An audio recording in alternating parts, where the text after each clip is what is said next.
O podcast No Ritmo da Vida é um oferecimento de CNSEG, a Confederação Nacional das Seguradoras.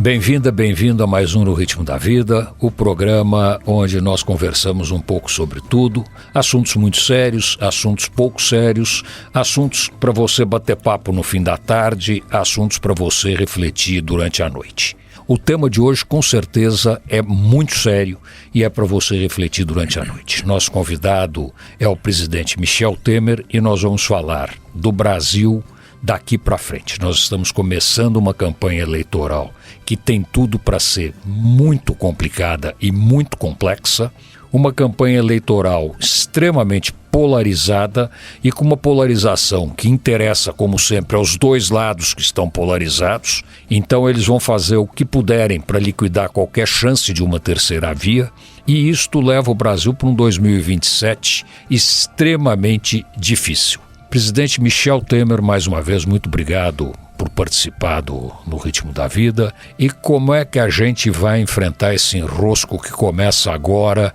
e, se tudo der certo, acaba em novembro? Bom, em primeiro lugar, muito grato pelo seu novo convite, para um novo programa sempre de muito sucesso, em primeiro ponto. Segundo ponto é o seguinte, de vez em quando, me perguntam o seguinte: o Temer, vem cá, o que você acha dessa polarização? Eu digo, eu sou a favor. Sua polarização de ideias, de projetos, de programas, porque a divergência na democracia é fundamental. Eu até acrescento, Nico, o seguinte: eu digo, você veja que na questão jurídico-constitucional existe oposição.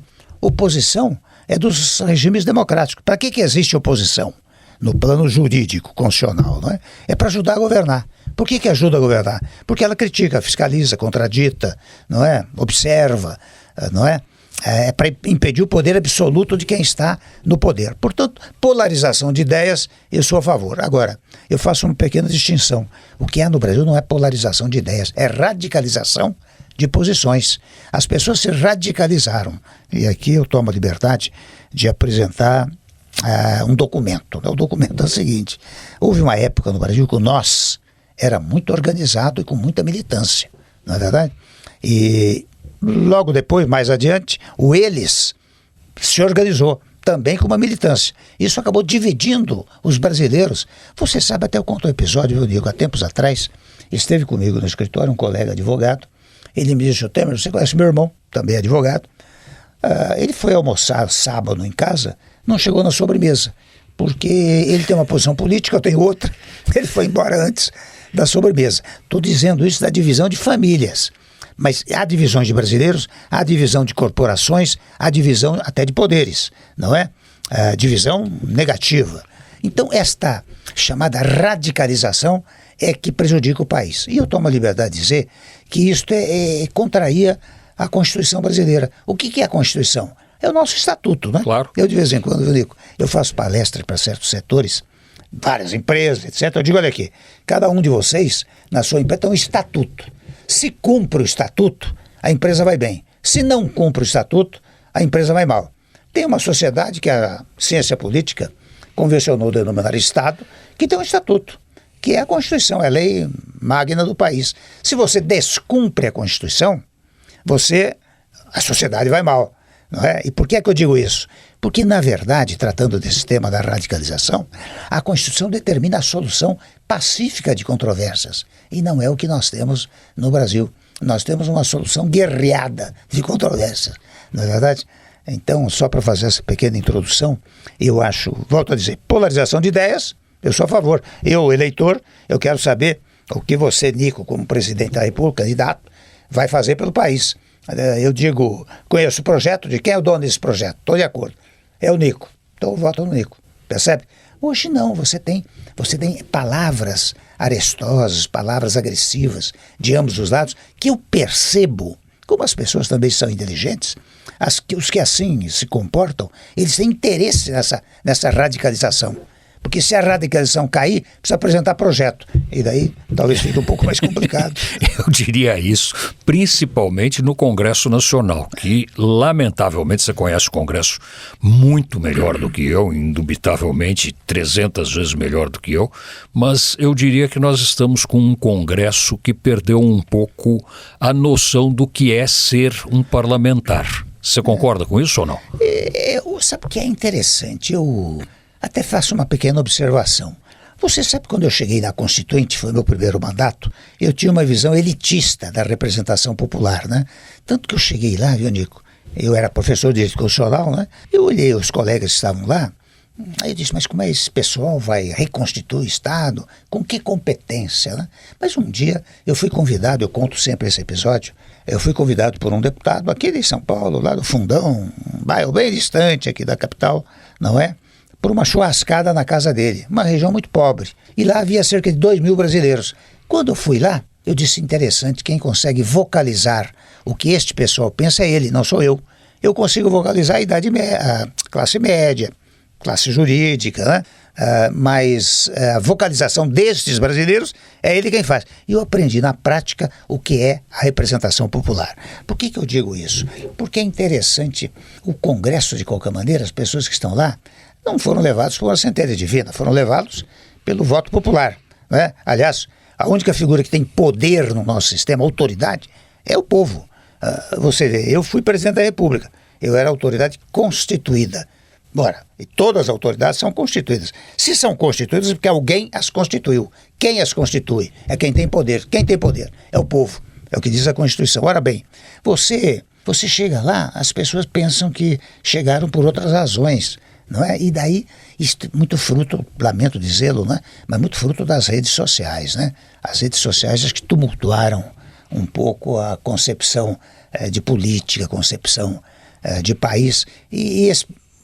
Você tem observado, né? Quando a pessoa está lá na cama, tá tirando foto e falando, ele não está falando pro povo, está falando pro povo dele, pro eleitorado, percebe? Ao invés de ir para a tribuna e fazer os grandes discursos que movimentaram o Brasil ao longo do tempo, ele falava para pequenos grupos por meio da internet. Mas aí, Temer, eu não sei se... Eu tenho a impressão que isso é do Tancredo Neves. Ele diz, em eleição a única coisa feia é perder. E um político vive de voto. E se a regra do jogo hoje é essa, não adianta nós brincarmos de Madre Teresa de Calcutá. O político vai jogar a regra do jogo que está. Para se eleger. Ele vai ganhar a eleição. O negócio dele é ganhar a eleição. E... é justo, é honesto, não tem nada errado em ele querer ganhar a eleição. Da mesma forma que não tem nada errado ele jogar a regra do jogo. O problema é que essa regra do jogo pode custar caro para o país. Esse é o problema. Você sabe que interessante eu acho que de vez em quando, viu, Nico, nós temos um certo pessimismo em relação ao país. Mas não podemos deixar de acreditar e de recordar esse fato de que ao longo do tempo o país fez grandes reformas. Você pega desde a Constituição de 88, pega o governo Fernando Henrique, por exemplo. O governo Fernando Henrique fez reformas fundamentais para o país, não é?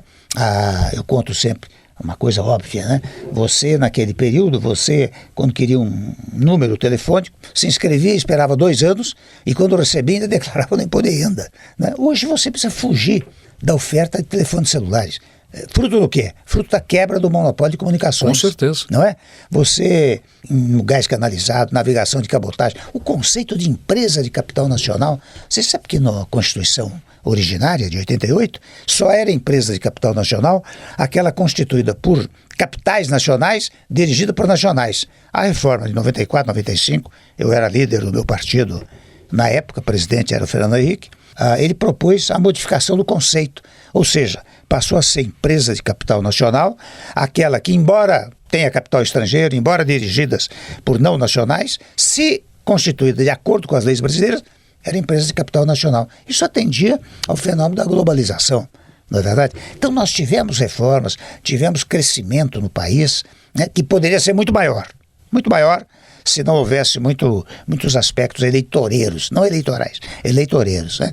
Mas, de qualquer maneira, com isso eu quero dizer, nós temos que ter um certo otimismo ainda com o nosso país, né? Mas eu vou além. Alguns anos atrás, o Ives Gandra foi convidado para coordenar um livro sobre a Constituição. E ele me pediu que escrevesse o capítulo da assistência social. E eu disse: Ives, procura outro, porque eu vou ser tão pessimista, o livro é para ser um livro bom.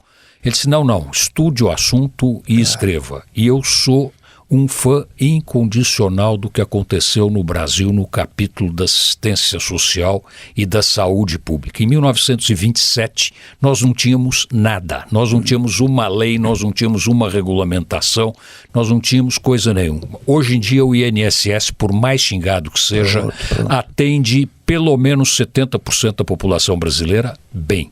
E o SUS também, por mais xingado que seja, na pandemia deu uma aula do que ele é capaz de fazer, se permitirem eles trabalharem sem o uso político. Então, eu concordo em gênero, número e grau com você. O Brasil, nos últimos 100 anos, é outro país, é outra coisa. A qualidade de vida, mesmo a educação, que todo mundo desce o pau.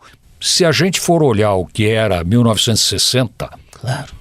Metade do país era analfabeto. Claro. Então você tá certíssimo nisso, e a gente xinga político, mas de um jeito ou de outro a coisa anda. E você sabe que o país ainda, sempre se diz, Brasil é o país do futuro.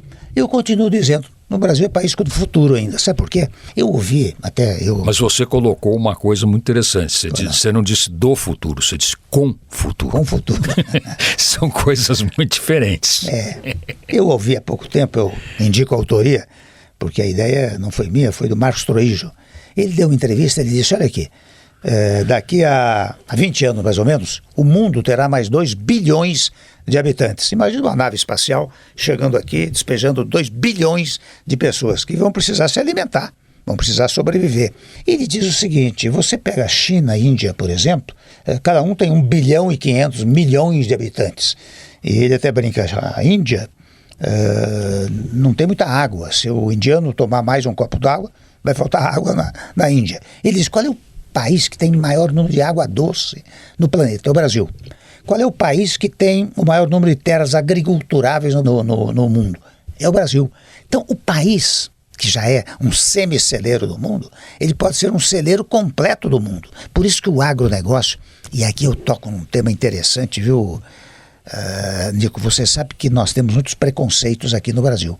Um dos preconceitos é a história do meio ambiente. Aqui, como tem essa história da esquerda, direita, que a meu modo de ver é uma bobagem, se você quiser falaremos sobre isso, a chamada esquerda é pela manutenção do meio ambiente. O agronegócio, a agricultura, chamada direita, é pela devastação do meio ambiente. Mentira!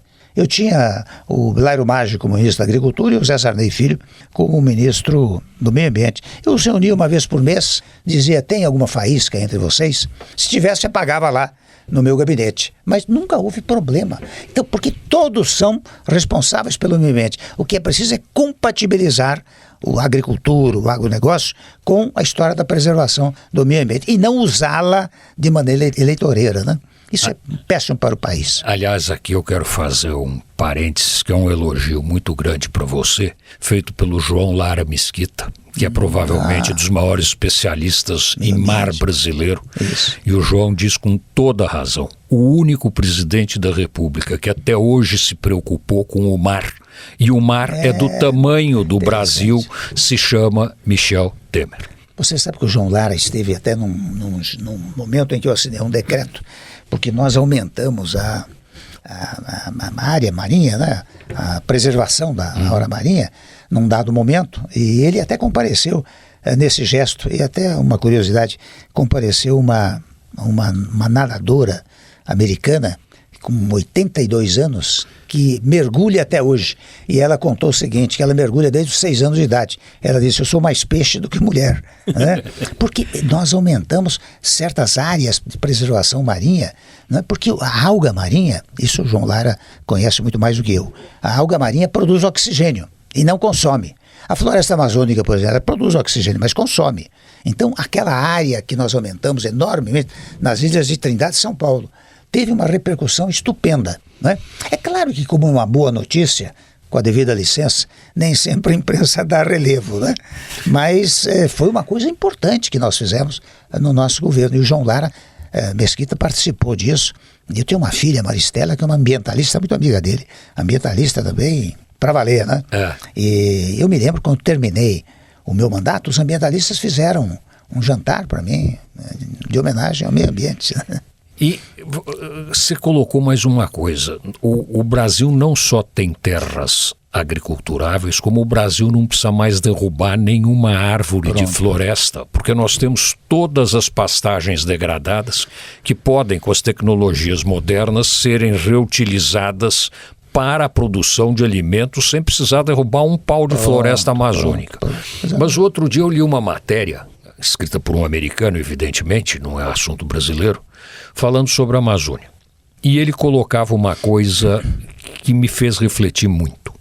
O morador da Amazônia, o habitante da Amazônia, 20 e tantos milhões de brasileiros que moram na Amazônia, não tem alternativa além da madeireira, da mineração e da pesca clandestina, porque não há outra fonte de receita. E esse cidadão tem que viver, tem que alimentar sua família, tem que prover um mínimo indispensável e ele não tem alternativa. Se o governo brasileiro não criar alternativas, nós vamos continuar destruindo a floresta amazônica, vamos continuar tendo mineração e vamos continuar tendo pesca clandestina naquela região. Não pode ser diferente. Mas você sabe que tem o tal do desenvolvimento sustentável, né? É perfeitamente possível. Eu não tive tempo no meu governo, né? 2 anos e pouco, 2 anos e meio, mas eu pensava muito nisso. E até segui um exemplo interessante, o Eduardo Braga, num dado momento, foi governador do Amazonas. E eu me lembro, eu era presidente da Câmara e fui visitá-lo, e ele tinha instituído uma chamada Bolsa Floresta. Ele pegava o pessoal de determinada área, pagava um X por mês para eles conservarem a floresta. Mas o que significava o seguinte, que ele poderia cultivar coisas não devastadoras e, se devastasse de alguma maneira, teria que recuperar a área da devastação. Entendeu? Então, você tem meios, estou dando um exemplo singelo, mas meios e modos de ter o chamado desenvolvimento sustentável por força do meio ambiente, né? Mas você tem toda a razão. Nós temos um número infindável de terras ainda no Brasil que podem servir para alimentar o mundo, né? E interessante, até eu tomo a liberdade de dizer, mas você só fala agricultura, porque de vez em quando digo agricultura, o agronegócio no meu governo, sustentar o produto interno bruto. Mas é porque por uma razão. Quando se fala em agricultura, você está falando em indústria e comércio. Porque a agricultura hoje usa máquinas. Máquinas quem produz é a indústria. Quem vende a máquina é o comércio. Então, quando você fala na agricultura, você está falando da indústria, do comércio e da agricultura. E dos serviços, porque a manutenção das máquinas é serviço. Mais ainda. E dos serviços, bem lembrado. Michel, nós estamos chegando no final do nosso programa, temos 10 minutos aí. Como é que a gente faz para 2027? Ganhe quem ganhar, sem entrar, sou a favor desse, sou a favor daquele, não somos a favor de ninguém, somos a favor do Brasil. Como é que vai ser 2027? Acho que tem que fazer, se todos os brasileiros fizeram o que você faz com essa colaboração por meio do seu programa, é importante, porque a pregação, viu? É importante a pregação das ideias, dos conceitos, dos bons conceitos, né? A crítica aos fenômenos eleitoreiros, não aos fenômenos eleitorais. Eleitoreiro, eu quero dizer, aqueles que se destinam apenas a fazer com que ganhe eleição e nada mais do que isso, não se preocupe com o país. Eu lancei um documento há pouco tempo que eu resolvi mandar para todos os candidatos a presidente. Eu chamei até de Estrada para o Futuro, porque eu tinha lançado no meu governo a Ponte para o Futuro, né? E lá eu chamei 15 especialistas, cada um numa área determinada, e eu fiz uma introdução.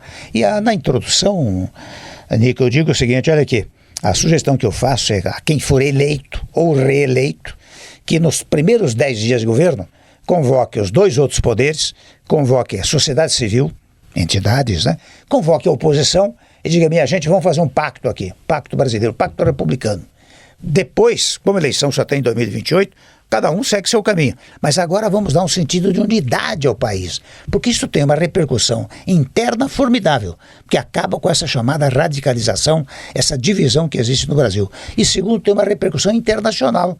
Isso é interessante, os brasileiros estão sendo corretíssimos, porque estão fazendo uma unidade. E eu me pauto aqui, para exemplificar, no Pacto de Moncloa. Você sabe que lá a Espanha andava mal? Quando se fez o Pacto de Moncloa, com todas essas figuras que eu estou mencionando, a Espanha deu um salto extraordinário. Eu acho que pregação é uma coisa importante. Um dia eu disse para uma entrevista, né? A repórter perguntou, eu disse essas coisas que nós estamos dizendo aqui, nós dois estamos de comum acordo. Aí disse, presidente, mas isso é uma utopia. Eu digo, olha, mas deve pregar. Mas essas pregações não dão resultado. Você está enganado. Mal comparando, Jesus Cristo tinha 12 apóstolos e tinha multidão contra ele. E você viu, ele criou a maior igreja religiosa que o mundo conhece. Portanto, pregar é fundamental. Destruiu o Império Romano. Pois é. Como Império Romano? Depois virou o Império da Igreja, do Vaticano. Mas não vamos esquecer que morrer na cruz pode dar voto. Dói, mas pode dar voto. Com todo o respeito às religiões e a tudo, mas religião é pregação. Não precisa crucificar ninguém, né? Basta pregar para as pessoas entenderem. Mas o que nós mais fazemos nas redes sociais é crucificar todo mundo. Claro. E aí surge um outro ponto para a gente chegar nos finalmente do nosso eleitor, que é a falta de critério com que mensagens são repassadas, com que informações são repassadas. Eu tenho alguns grupos de WhatsApp, um deles inclusive de advogados e juízes muito considerados aqui em São Paulo, e de vez em quando chegam absurdos assim. O Trump mandou 2 porta-aviões para tomar a Amazônia. Aí eu respondo, mas vem cá, você parou para pensar no absurdo que você está falando? Você acha que o Trump, para soltar o Bolsonaro, vai mandar 2 porta-aviões para tomar a Amazônia? Só pela questão econômica de você movimentar 2 porta-aviões já não justifica. E isso é um exemplo leve perto das barbaridades que acontecem nas redes sociais. São notícias falsas, né? Que estão na moda, né? Agora, o que me preocupa é o seguinte, você sabe que um dia eu vi uma pesquisa mostrando que 22% da população sabe que a notícia é falsa, mas acredita nela. Pois é, isso é um absurdo absoluto, né? Quer dizer, eu sei que não é, mas eu acredito nisso.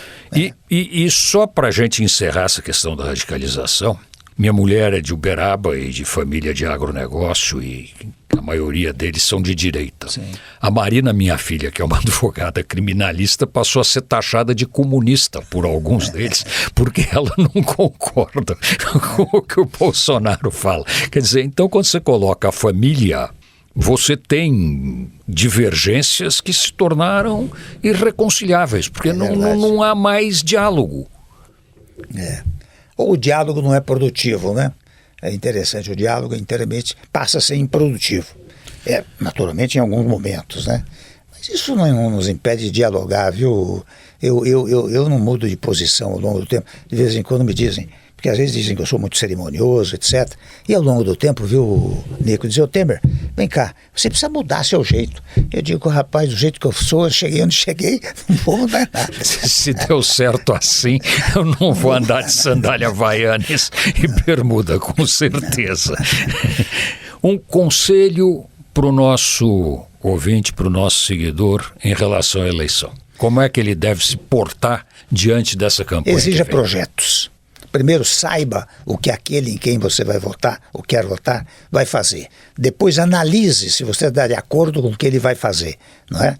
Porque isso exige, viu, que os candidatos apresentem projetos. Eu só mandei são colaborações, não é projeto, essa Estrada para o Futuro, são colaborações que nós estamos fazendo para os candidatos. Eles aproveitam o que quiserem, né? Mas pense em projeto, não vote contra, porque também no Brasil se adotou a técnica de votar contra. Eu voto em fulano para votar contra Beltrano. Vote a favor. Ou seja, quando você for votar, vote convencidamente. Porque se você vai procurar um advogado, um médico, você vai procurar dar procuração a quem você tem confiança. Ora bem, você vai dar a maior das procurações que você pode dar. Você vai dar, com o seu poder, povo, você vai dar a um candidato ou a vários candidatos a possibilidade de conduzir o país, conduzir o seu lar institucional. Portanto, pense muito nisso. Com isso, nós chegamos ao fim de mais esse No Ritmo da Vida. Eu agradeço muito ao presidente Michel Temer, meu querido amigo Michel Temer, alguém que eu aprendi a admirar e a respeitar e a ouvir com o passar dos anos e com a nossa convivência. E agradeço a você que nos acompanha e desde já fica o convite para o próximo No Ritmo da Vida.